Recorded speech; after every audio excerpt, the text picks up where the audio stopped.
Our country faces a prescription drug abuse crisis, with more than 42,000 people dying from opioid misuse in one recent year alone, and 40% of those deaths involving a prescription opioid.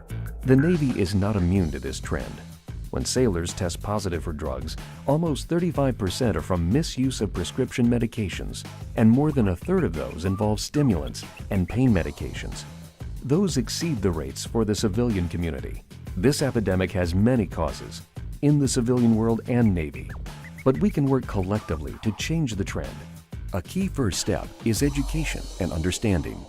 It's important to take your medicines as prescribed. Saving a little for later or using a drug off-label to stay alert at work are both examples of drug misuse that can lead to abuse down the road and end your career.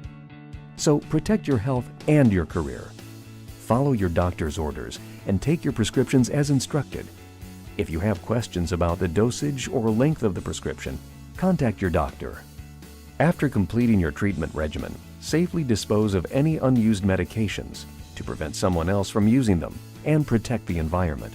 Mix unused medications in a plastic bag with an undesirable substance, such as used kitty litter or coffee grounds, and throw the bag in the trash.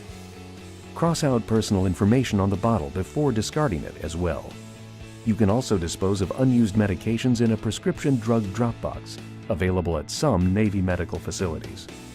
Finally, never share medications with a shipmate or family member, even if you're experiencing similar symptoms.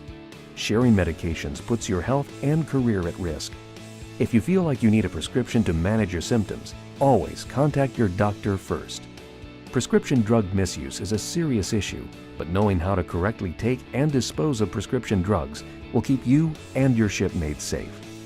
For more information, including the 4 steps to using your prescription safely, visit bit.ly/NavyMeds.